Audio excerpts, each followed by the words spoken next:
Mari kita tunduk kepala, kita berdoa. Kami datang ke hadapan-Mu ya Tuhan dengan hati yang rindu mendengarkan suara-Mu. Terima kasih karena Engkau telah lebih dulu boleh melayani setiap kami, memanggil setiap kami dengan kasih yang begitu besar, dengan kasih yang begitu mulia ya Tuhan. Kini saatnya ya Tuhan kami mendengarkan firman-Mu, kiranya Roh Kudus-Mu yang boleh bekerja di antara kami, Roh Kudus-Mu yang boleh bekerja di hati kami masing-masing.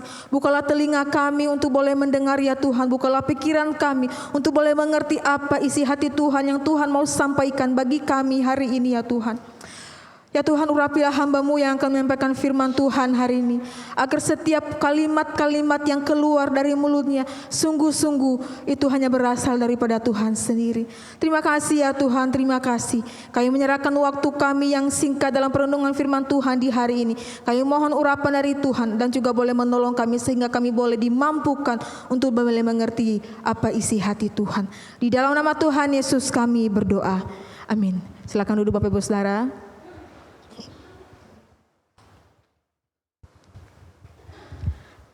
Selamat pagi Bapak Ibu yang dikasihi Tuhan.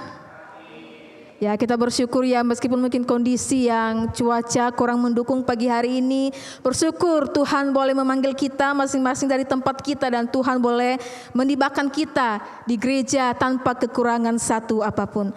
Bapak Ibu jemaat dikasihi Tuhan, saya mengajak kita boleh membuka bagian Alkitab kita yang terambil dalam 1 Tesalonika pasal yang kedua ayat ke-13 sampai yang ke-20.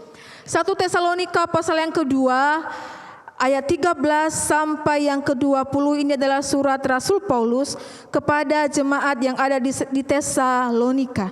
Mari bersama-sama kita nanti akan membacakannya secara bergantian. Saya akan membacakan bagian ayat 13, Bapak Ibu boleh membacakan bagian ayat 14 sampai nanti kita bergantian di ayat yang ke-20. 1 Tesalonika pasal yang kedua ayat 13 di bawah perikop sukacita atas jemaat. Saya akan memulainya. Karena itulah kami tidak putus-putusnya mengucap syukur juga kepada Allah. Sebab kamu telah menerima firman Allah yang kami beritakan itu bukan sebagai perkataan manusia, tetapi dan memang sungguh-sungguh demikian, sebagai firman Allah yang bekerja juga dalam kamu yang percaya.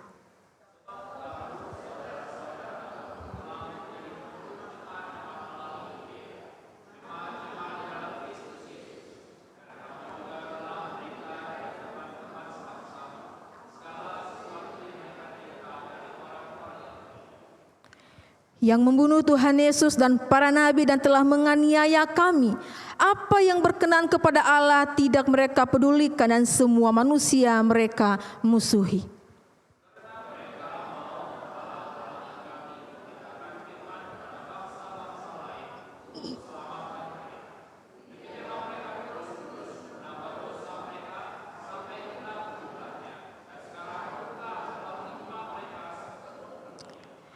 Tetapi kami saudara-saudara yang seketika terpisah dari kamu, jauh di mata tetapi tidak jauh di hati, sungguh-sungguh dengan kerinduan yang besar telah berusaha untuk menemui kamu dengan muka dengan muka.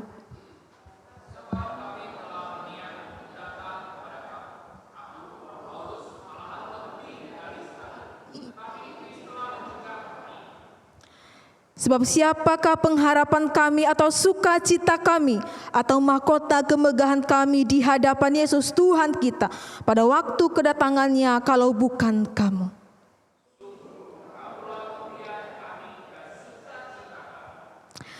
Berbahagialah setiap kita yang sudah boleh membacanya dan juga terlebih-lebih boleh melakukannya dalam kehidupan kita sehari-hari.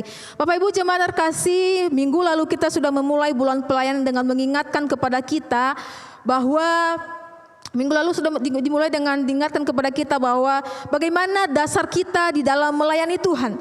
Kita belajar bahwa pelayanan sejati dimulai daripada Kristus sendiri yang sudah boleh memanggil kita, yang sudah boleh melayani kita, terlebih-lebih dalam memanggil setiap kita dari tempat kita masing-masing.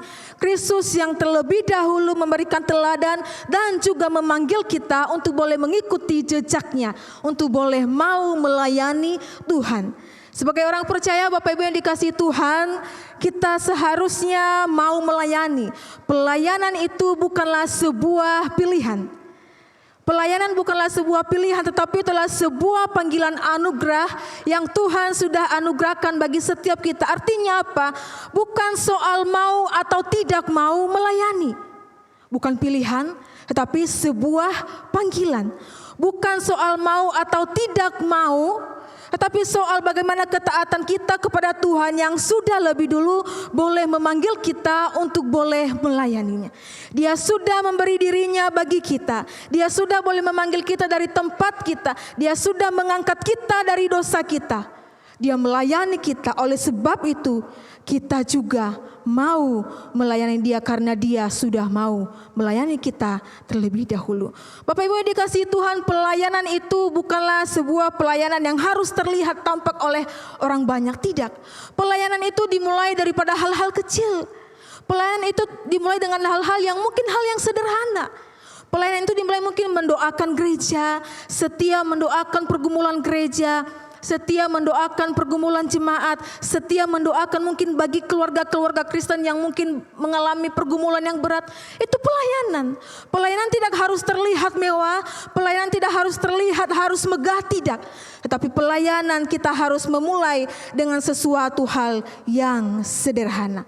Sekalipun mungkin Bapak Ibu Saudara tidak ada yang melihat, tetapi Tuhan melihat setiap detik atau setiap mungkin pelayanan yang sudah kita lakukan.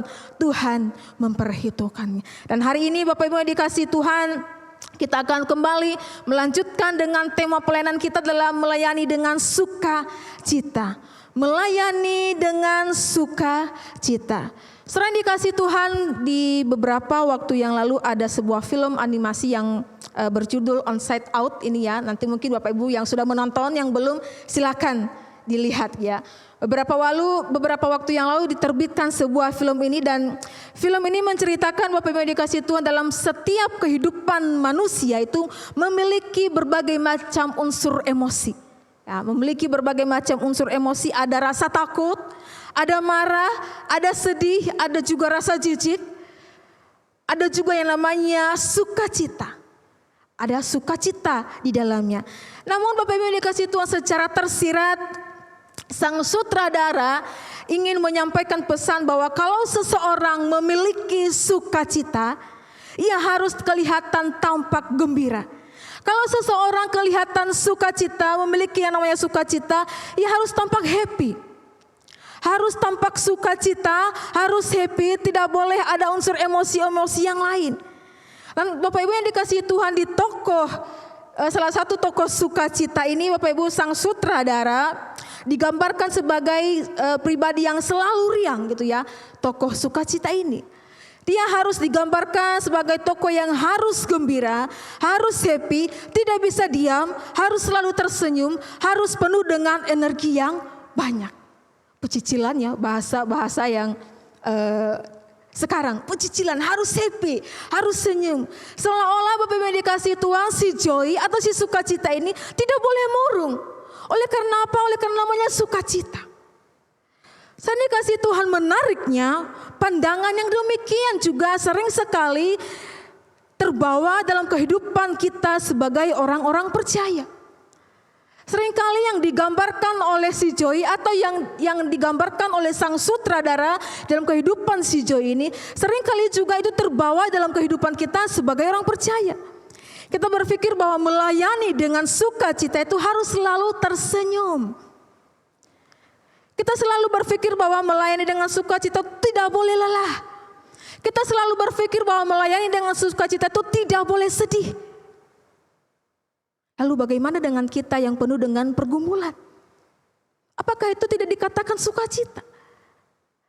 Selain dikasih Tuhan, mungkin kalau kita sering menemukan, mungkin juga menemukan dalam ibadah-ibadah kita, ketika seorang pemimpin pujian mengatakan ayo happy, gembira, apalagi kalau lagunya seperti tadi ya, sukacitaku. Tapi kalau bagaimana kalau kita datang dengan kondisi yang berbeban berat, apakah itu dikatakan tidak ada sukacita? Ketika kita datang ke gereja, dari rumah kita datang ke gereja dengan mungkin penuh pergumulan yang berat, apakah kita bisa mengatakan dia tidak punya sukacita? Saudara dikasihi Tuhan, tidak selalu demikian. Tidak selalu demikian. Mungkin ketika di antara kita yang mungkin datang beribadah penuh dengan hati yang berat, ada masalah yang mungkin sedang dihadapi, ada pergumulan keluarga yang sedang dikerjakan, ada pekerjaan, ada sakit penyakit, ada pergumulan yang begitu berat. Namun hari ini Tuhan mau memanggil kita untuk boleh bersama-sama mau melayani Dia dengan sukacita. Kita datang di hadapannya dengan sukacita. Apakah berarti ketika kita datang tidak punya senyum yang gembira, kita katakan dia tidak sukacita? Tentu tidak demikian. Bapak Ibu yang dikasihi Tuhan, Rasul Paulus di dalam 1 Tesalonika pasal yang kedua ini memberikan satu gambaran yang sangat berbeda tentang sukacita seperti apa di dalam pelayanan. Ia memberikan gambaran yang sangat berbeda tentang sukacita yang sejati dalam sebuah pelayanan. Saudara dikasihi Tuhan, kalau kita melihat Paulus menulis surat ini, dia bukan menulis dengan keadaan yang nyaman. Paulus menulis surat di jemaat Tesalonika ini, dia bukan menulis dengan kondisi yang baik, tidak. Tetapi Paulus menulis surat ini dengan kondisi yang begitu berbahaya, begitu mengalami banyak penderitaan, begitu banyak mengalami penolakan, begitu banyak mengalami sebuah tekanan. Namun justru di tengah-tengah semua itu Paulus berbicara tentang sukacita. Bagaimana sukacitanya di dalam melayani Tuhan. Meskipun mungkin Rasul Paulus mengalami berbagai macam tantangan, berbagai macam penderitaan di dalam pelayanan, justru di tengah-tengah semua itu Paulus menyatakan dan berbicara tentang sukacita yang lahir daripada penerimaan akan firman Tuhan. Yang lahir daripada akan penerimaan firman Tuhan. Bagi Paulus, Bapak Ibu yang dikasihi Tuhan, sukacita itu bukanlah sesuatu hal yang bergantung pada situasi kondisi yang ada. Bagi Paulus, sukacita bukanlah emosi yang bergantung pada situasi kondisi yang baik atau tidak baik, tidak. Melainkan sebagai respon imannya terhadap kasih karya Allah di dalam kehidupannya. Saudara dikasihi Tuhan, sukacita di dalam pelayanan tidak muncul karena semuanya berjalan dengan lancar. Sukacita di dalam pelayanan tidak hanya muncul ketika pelayanan kita selalu lancar, selalu baik. Tetapi ketika kita tahu bahwa Tuhan bekerja di dalam pelayanan kita. Sukacita itu akan ada ketika kita tahu ada Tuhan yang hadir, ada Tuhan yang bekerja di dalam pelayanan setiap kita. Meskipun mungkin kita menghadapi berbagai macam tantangan di dalam pelayanan kita. Oleh sebab itu Bapak Ibu yang dikasihi Tuhan, hari ini bagian yang pertama Tuhan mau ingatkan kepada setiap kita melalui surat Rasul Paulus ini bahwa sukacita itu di dalam pelayanan hanya kita peroleh dari penerimaan akan firman Tuhan. Rasul Paulus mau mengingatkan setiap kita bahwa sukacita itu hanya kita dapatkan dan kita peroleh dari penerimaan akan firman Tuhan. Mari kita melihat di dalam ayat ke-13 dikatakan demikian. Karena itulah kami tidak putus-putusnya mengucap syukur juga kepada Allah. Sebab kamu telah menerima firman Allah yang kami beritakan itu bukan sebagai perkataan manusia, tetapi dan memang sungguh-sungguh demikian sebagai firman Allah yang bekerja juga di dalam kamu yang percaya. Bapak Ibu saudara yang dikasihi Tuhan, di dalam ayat ke-13 ini Rasul Paulus mulai menuliskan isi hatinya kepada jemaat di Tesalonika. Ia mulai menuliskan rasa isi hatinya kepada jemaat yang ada di Tesalonika. Bapak Ibu jemaat dikasihi Tuhan, kalau kita melihat sedikit latar belakang daripada jemaat Tesalonika ini, kalau kita melihat sebagian besar dari mereka memang berasal daripada orang-orang Yahudi. Namun mereka hidup di tengah-tengah bangsa Yunani yang begitu banyak pengaruhnya. Ya, yang begitu banyak pengaruhnya, ada pengaruh budaya filsafat, ada pengaruh budaya-budaya berpikir yang tinggi.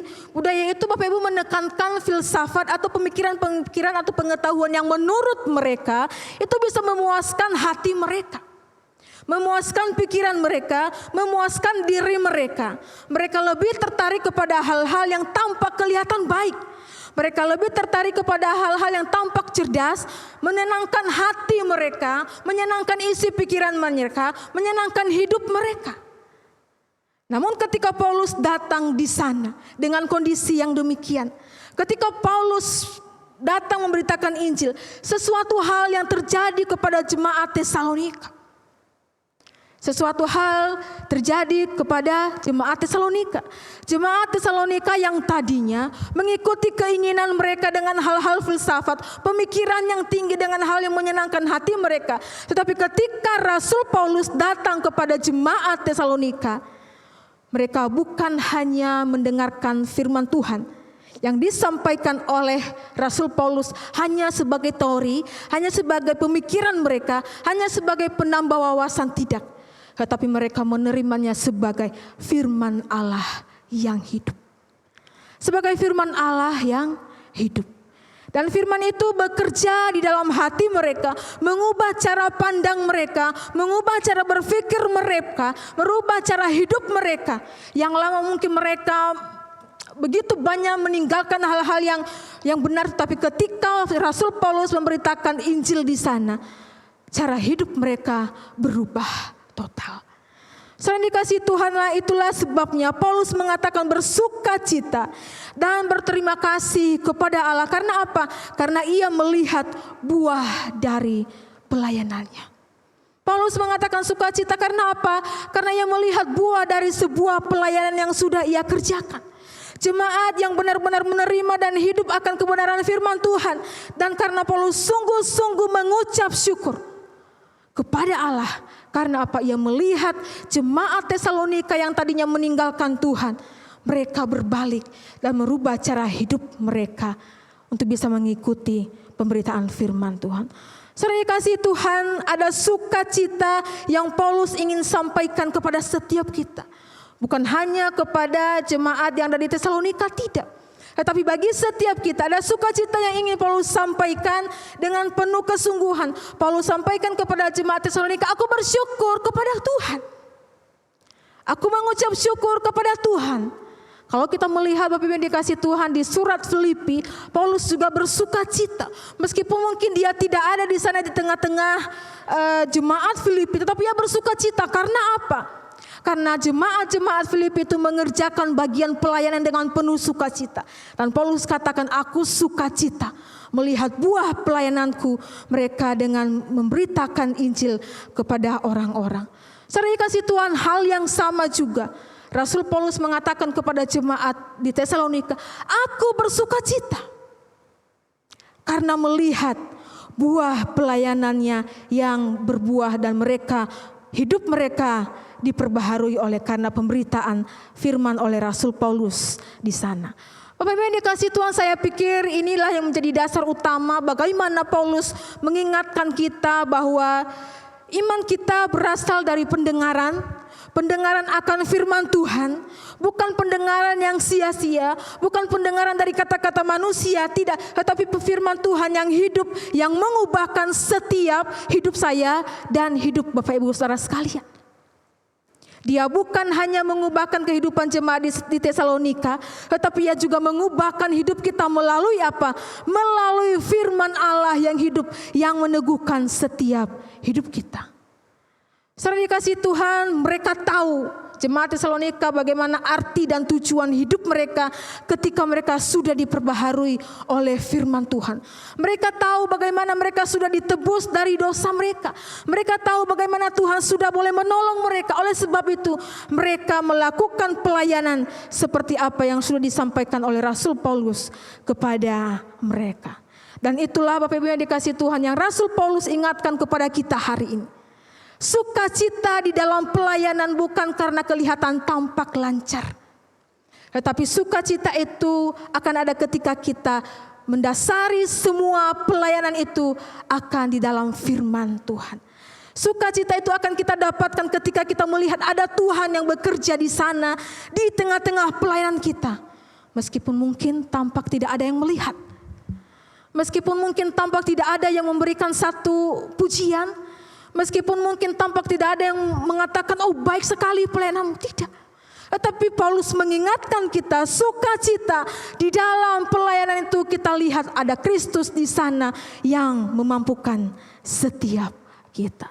Saudara dikasihi Tuhan, pelayanan tidak hanya tentang kegiatan yang serba sibuk, tidak. tetapi tentang hati yang mau tunduk kepada firman Tuhan.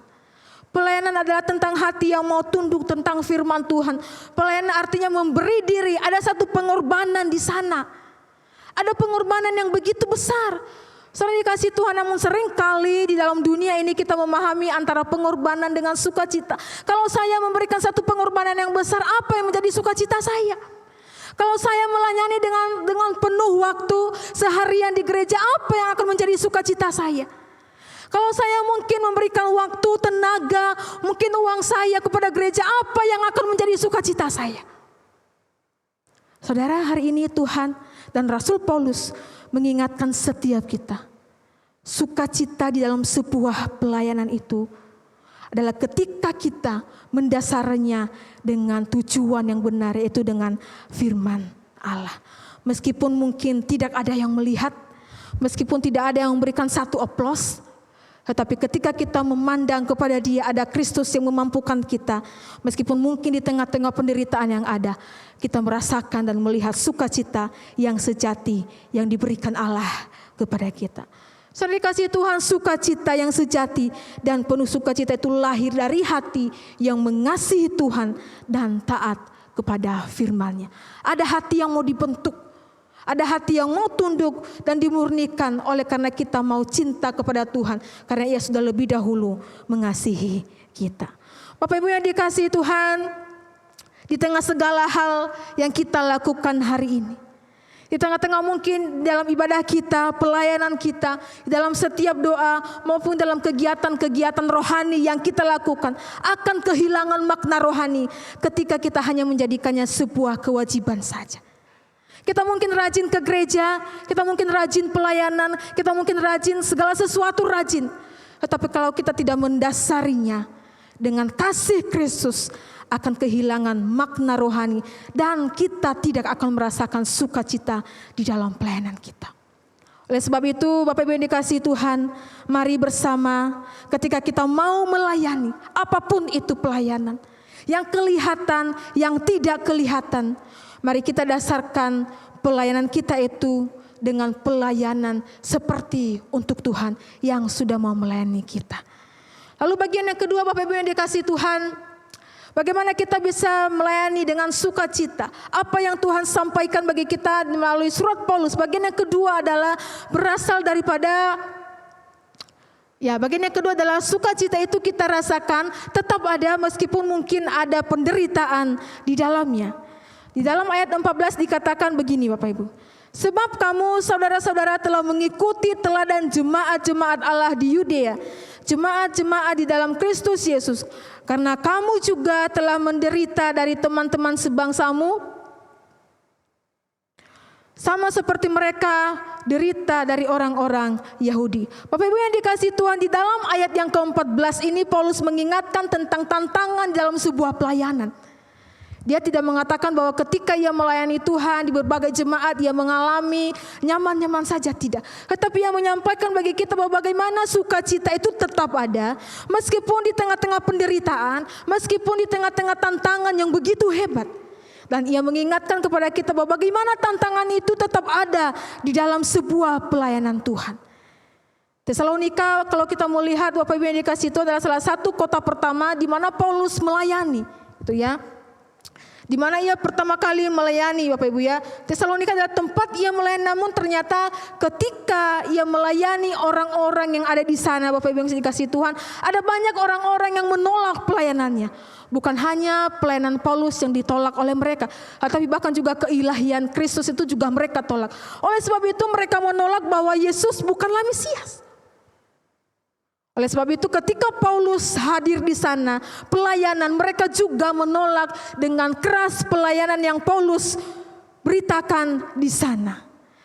Mereka menolak dan mereka mengancam, dan Paulus mengalami berbagai macam penderitaan di dalam pelayanannya.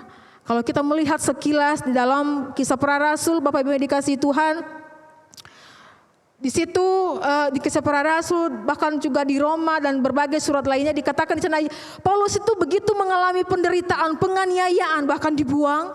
Bahkan ada satu penderitaan yang dikatakan di dalam dirinya itu ada duri dalam dagingnya, Bapak Ibu Saudara. Ada penderitaan yang begitu berat. Ada penderitaan yang begitu berat yang ia katakan bahwa ada duri dalam dagingku. Tetapi ketika ia berdoa kepada Tuhan supaya duri dalam dagingnya itu dicabut oleh Tuhan, apa yang dikatakan oleh Tuhan? Tuhan tidak menjawab menyembuhkan penyakit itu atau penderitaan itu. Tetapi Tuhan jawab apa? Cukuplah kasih karuniaku bagimu. Sebab justru dalam kelemahanlah kuasaku menjadi sempurna. Saudara dikasih Tuhan, Paulus Tuhan tidak mengangkat penyakit yang ada di dalam tubuh Paulus, duri dalam dagingnya, tidak. Tetapi meskipun demikian, penderitaan yang dialami oleh Paulus, ia tetap melayani Tuhan. Justru di tengah-tengah penderitaan, tantangan yang ia alami, di tengah-tengah kondisi jemaat yang dia jalani, itu menjadi sumber sukacitanya.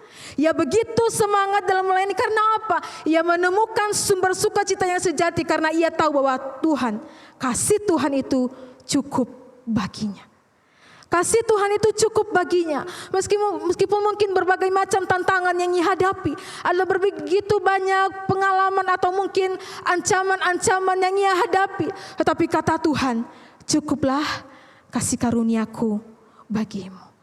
Bapak Ibu jemaat yang terkasih, di sini kita belajar bahwa tantangan dan penderitaan adalah bagian yang tidak bisa dipisahkan dari sebuah pelayanan.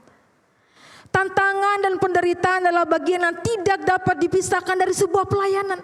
Akan tetap ada penderitaan, akan tetap ada yang namanya pergumulan, akan tetap ada yang namanya pergumulan yang hebat di tengah-tengah sebuah pelayanan. Di dalam relasi kita kepada sesama, di dalam relasi kita dengan pergumulan pribadi kita dengan orang-orang lain, di dalam mungkin pergumulan kita tidak layak untuk melayani, berbagai macam tantangan ada di sana. Kita sering juga tergoda untuk berhenti melayani karena terlalu capek. Saudara dikasihi Tuhan, Paulus mengingatkan kita, penderitaan bukan tanda kita gagal melayani Tuhan. Penderitaan yang kita alami bukanlah sebuah kegagalan kita di dalam melayani Tuhan, melainkan apa? Melainkan bagian dari perjalanan ibadah kita kepada Tuhan. Melainkan apa? Melainkan perjalanan ibadah kita kepada Tuhan. Kristus sendiri sudah menunjukkan bahwa pelayanan yang sejati selalu mengandung sebuah pengorbanan. Ada pengorbanan yang harus kita bayar. Waktu, tenaga, pikiran, segala macam. Saya tahu Bapak Ibu yang dikasih Tuhan, Bapak Ibu semua bekerja dari pagi sampai sore. Malamnya latihan, besoknya segala macam dilakukan di gereja, berbagai macam pelayanan. Ada begitu macam tantangan di sana. Tetapi Tuhan mau ingatkan kita melalui Rasul Paulus itu. Meskipun kita mengalami tantangan, kegagalan di dalam pelayanan itu, bukan berarti kita gagal melayani Tuhan. Tetapi justru kita semakin dikuatkan karena ada Tuhan di sana yang memampukan setiap kita.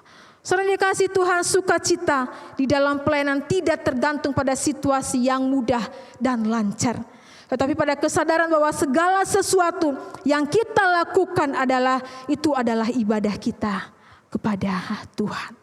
Pelayanan yang kita lakukan adalah ibadah kita kepada Tuhan. Pelayanan adalah bagian daripada ibadah kita kepada Tuhan. Dan ibadah sejati selalu lahir dari hati yang sukacita. Karena Tuhan yang sudah lebih dahulu mengasihi dan juga melayani kita lebih dahulu. Jadi Bapak Ibu yang dikasihi Tuhan, ketika kita tetap setia melayani di tengah-tengah kondisi yang tidak baik-baik saja, ketika kita terus mengasihi mereka yang menyakiti kita, ketika kita terus melakukan segala pelayanan kita, kita harus mengingat siapa yang sudah terlebih dahulu boleh memanggil kita, dan siapa yang terlebih dahulu boleh memberikan pelayanan yang sejati itu kepada setiap kita. Ketika kita sudah melihat kepada Dia, Sang Sumber pemberi pelayanan itu, maka meskipun tantangan ada di dalam pelayanan, maka sukacita itu akan tetap ada. Bukan karena kita melihat manusia memberikan pujian kepada kita, tetapi karena Kristus yang kita dasar dalam pelayanan itu adalah Dia yang sudah melayani kita terlebih dahulu. Bagian yang ketiga, Bapak Ibu dikasih Tuhan, apa yang Tuhan mau ingin sampaikan kepada kita melalui surat Rasul Paulus ini. Bagian yang ketiga adalah sukacita melayani didasarkan pada pengharapan yang kekal. Sukacita melayani didasarkan pada pengharapan yang kekal. Di ayat 19 dan ke-20. Sebab siapakah pengharapan kami atau sukacita kami atau mahkota kemegahan kami di hadapan Yesus Tuhan kita pada waktu kedatangannya, kalau bukan kamu, sungguh kamulah kemuliaan kami dan sukacita kami. Bapak Ibu saudara yang dikasihi Tuhan, Paulus melihat jemaat Tesalonika ini sebagai bagian dari pelayanan yang sungguh berbuah. Ia melihat jemaat Tesalonika adalah pelayanan yang sungguh berbuah. Mereka berubah cara hidup mereka, cara pandang mereka, cara berpikir mereka. Ia menyebut mereka sebagai mahkota kemegahannya di hadapan Tuhan. Namun perlu kita ketahui Bapak Ibu dan kita pahami bahwa Paulus tidak menjadikan hasil itu atau keberhasilan pelayanan itu sebagai tujuan utamanya, tidak. Tetapi yang menjadi fokusnya adalah pengharapan yang kekal. Dalam sukacita itu ada pengharapan yang kekal, yang pada akhirnya pelayanannya adalah berkenan di hadapan Tuhan. Bukan berapa banyak jemaat yang ia pertobatkan, tidak. Bukan berapa banyak jemaat yang mengerti akan Injil yang sudah ia sampaikan, tidak. Tetapi fokusnya di situlah pengharapan yang kekal. Bagaimana pelayanannya itu boleh berkenan di hadapan Tuhan kita. Paulus sadar Bapak Ibu bahwa pelayanan bukanlah sekedar pekerjaan yang harus dilakukan yang terus menerus atau karena kewajiban, tidak. Tetapi ia sadar bahwa pelayanan itulah sebuah panggilan yang mulia, yang mungkin tidak terlihat oleh mata manusia, tetapi terlihat oleh Allah yang memberikan kita pelayanan itu. Saudara dikasihi Tuhan, mungkin juga seringkali kita menghadapi kenyataan bahwa tidak ada yang memperhatikan kita di dalam pelayanan. Seringkali mungkin tidak ada yang memperhatikan kita, tidak ada yang mengatakan bahwa bagaimana proses pelayananmu, bagaimana pergumulanmu, bagaimana kamu persiapannya, bagaimana sebagainya, tidak. Mungkin kita tidak mendapatkan pujian yang seperti itu. Tetapi justru di tengah-tengah itu Bapak Ibu yang dikasihi Tuhan, itulah ujian yang sejati dalam pelayanan kita. Apakah kita tetap setia melayani di tengah penderitaan, ataukah kita sudah berhenti? Atau kita mau terus mengasah diri kita karena kita tahu ada pengharapan yang kekal yang Tuhan siapkan bagi kita di dalam pelayanan setiap kita. Yang dikasihi Tuhan, sekecil apapun pelayanan yang kita kerjakan hari ini, itu adalah pelayanan untuk Tuhan. Sekecil apapun, mungkin hanya doa, mungkin hanya penyambut tamu, mungkin hanya multimedia yang tidak terlihat di belakang, mungkin apapun itu, bagian kita semua berharga di mata Tuhan. Oleh sebab itu, mari bersama-sama kita melakukannya dengan sukacita. Karena apa? Karena Kristus yang sudah memberikan kita anugerah pelayanan itu, sehingga kita juga mau melayaninya dengan sukacita. Saya dikasihi Tuhan, pelayanan ini dimulai daripada Kristus yang terlebih dahulu melayani kita. Pertanyaannya adalah, apakah Kristus pernah menyerah atas hidup kita ketika hidup kita gagal di dalam mengasihi Dia? Apakah Kristus gagal atau menyerah atas hidup kita karena dosa-dosa kita? Tentu tidak, Bapak Ibu yang dikasihi Tuhan. Kegagalan demi kegagalan kita, jatuh bangun dalam pelayanan kita, penderitaan yang kita alami dalam pelayanan kita itu, kita ada dalam cakupan anugerah kasih setia Tuhan. Kita berada dalam cakupan atau jangkauan anugerahnya yang memampukan setiap kita untuk boleh melayaninya. Ketika kita menyerah, ketika kita mungkin sedang mengalami pergumulan yang berat, ketika kita sudah mulai kendor hati melayani, di situ Tuhan mau kuatkan kita kembali. Ia rindu supaya kita melihat pelayanan itu adalah pelayanan untuk Tuhan. Ia kembali memanggil kita, menguatkan iman kita untuk boleh tetap melayani kepada Tuhan. Sebab yang membuat kita melayani bukanlah manusia, tetapi Dia sendiri yang memampukan kita untuk boleh melayani. Saudara kasih Tuhan, Dia sumber pengharapan kita. Dia sumber sukacita kita di dalam pelayanan kita. Saudara dikasih Tuhan, ada sebuah tokoh yang bernama Hudson Taylor. Seorang misionaris yang dipakai Tuhan untuk membuka pelayanan besar di Tiongkok. Dan itu terjadi di abad yang 19. Ia dikenal sebagai pendiri misi di Tiongkok. Sebuah lembaga misi yang membawa banyak orang mengenal Kristus di pedalaman Tiongkok. Namun Bapak Ibu yang dikasihi Tuhan, di tengah-tengah perjalanan pelayanannya itu tidak mudah. Ia mengalami juga banyak tantangan dan orang ini adalah orang yang cukup berada. Kalau masalah finansial dia punya, tetapi ketika ia memberi diri untuk menjadi seorang misionaris, terjun dalam sebuah pedalaman Tiongkok, Bapak Ibu Saudara dikasihi Tuhan, pelayanan yang dihadapi tidak mudah. Ketika pertama kali ia terjun dan tiba di Tiongkok, si Hudson ini tidak diterima dengan baik. Ia mengalami penolakan karena perbedaan budaya. Ia mengalami juga menghadapi perbedaan budaya, perbedaan bahasa, dan juga penolakan keras dari masyarakat setempat. Ia hidup sangat sederhana. Bahkan seringkali Bapak Ibu yang dikasihi Tuhan, ia seringkali mengalami kekurangan makanan. Padahal kalau kita tahu dia adalah seorang yang cukup, bahkan lebih daripada cukup. Tetapi ketika ia memberi diri untuk pelayanan Tuhan, ia sungguh-sungguh datang memberi pelayanan kepada Tuhan. Ia menghadapi berbagai macam penderitaan, kekurangan makanan, penolakan, dan berbagai macam ia hadapi. Banyak rekan pelayanan yang bersama-sama dengan dia, Bapak Ibu, tidak tahan kembali ke tempatnya. Tetapi si Hudson ini terus melayani di pedalaman Tiongkok. Sehingga pada masa-masa pelayanannya Bapak Ibu yang dikasihi Tuhan, ia kehilangan istri yang sangat ia kasihi. Di tengah-tengah pelayanan yang ia kerjakan, di tengah-tengah pedalaman Tiongkok, si Hudson ini mengalami kehilangan istri yang ia kasihi. Dan beberapa anak yang anaknya karena sakit juga kehilangan. Karena apa? Karena kekurangan gizi, karena kekurangan makanan.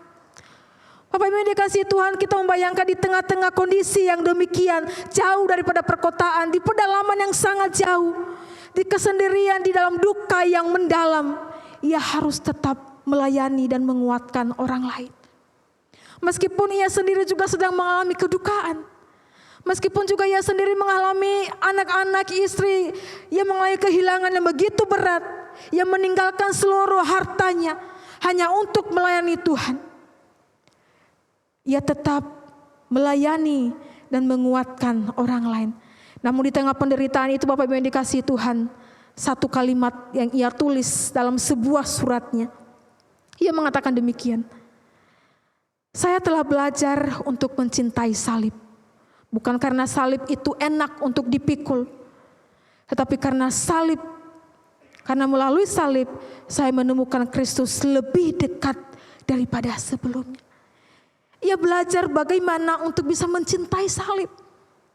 Bukan karena salib itu enak untuk dipikul, tetapi karena salib itu, ia menemukan Kristus lebih dekat daripada sebelumnya.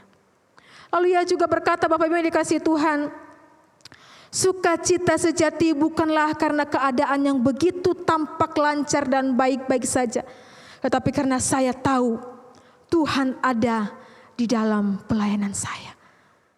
Saudara kasih Tuhan, seorang pelayan Tuhan begitu mampu menuliskan kalimat ini.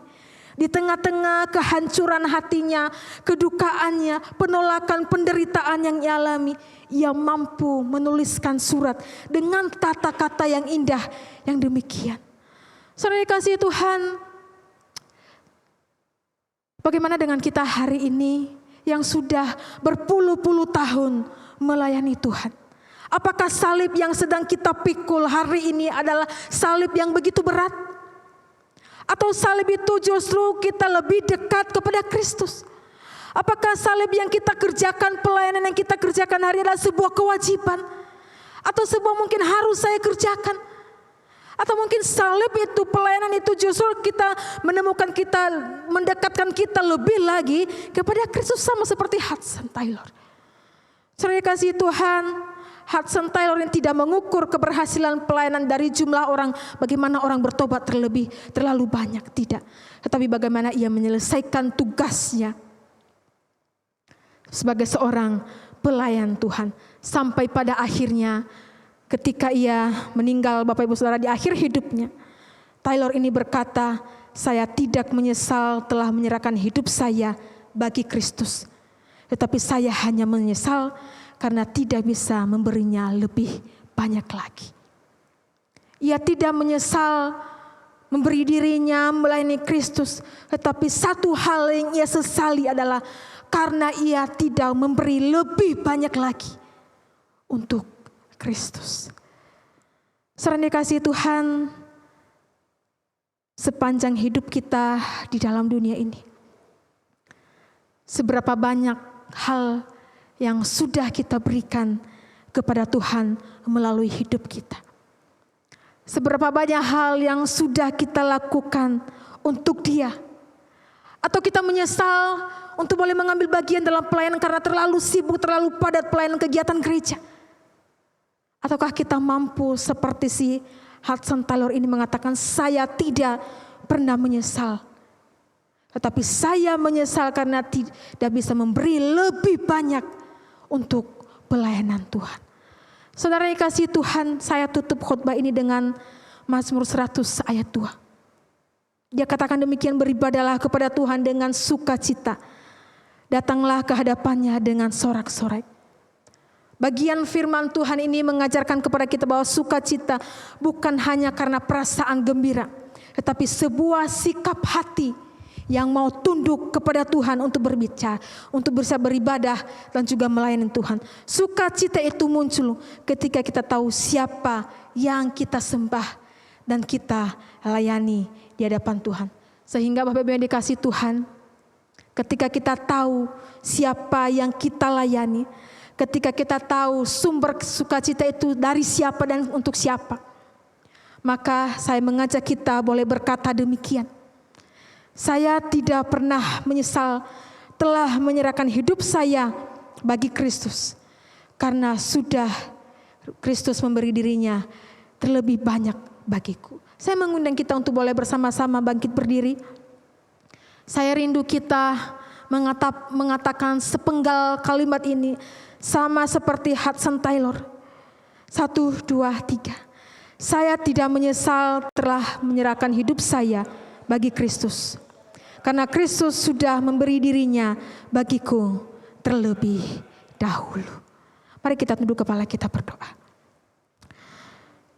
Terima kasih ya Tuhan, karena Engkau sudah memberi dirimu bagi kami. Di balik sebuah pelayanan kami yang begitu banyak tantangannya, di balik pelayanan kami yang begitu mungkin ada begitu banyak penderitaan yang kami alami, tetapi sungguh ya Tuhan, Engkau yang menjadi sumber sukacita kami. Sungguh ya Tuhan, Engkau yang menjadi sumber kekuatan kami. Ketika kami mau melayani ya Tuhan, Engkau yang menjadi sumber kekuatan sukacita kami. Meskipun mungkin berbagai macam tantangan yang kami alami dalam pelayanan kami. Ada perbedaan pendapat, ada keletihan, ada perbedaan yang lainnya ya Tuhan. Ada mungkin pergumulan yang berat yang kami alami dalam pelayanan kami. Tetapi ketika kami memandang kepada Tuhan sumber sukacita kami boleh dikuatkan kembali ya Tuhan. Kalau Engkau ya Tuhan boleh turun ke dalam dunia menjadi seorang hamba, hanya Engkaulah ya Tuhan yang kami layak untuk disembah. Engkau sudah memberikan dirimu bagi kami terlebih dahulu. Oleh sebab itu ya Tuhan, kami juga rindu bagaimana kami mempersembahkan hidup kami lebih banyak lagi kepada Tuhan dan melayani dengan sukacita. Terima kasih ya Tuhan, terima kasih. Terima kasih untuk firman-Mu yang boleh menguatkan kami di pagi hari ini. Di dalam nama Tuhan Yesus kami berdoa. Amin.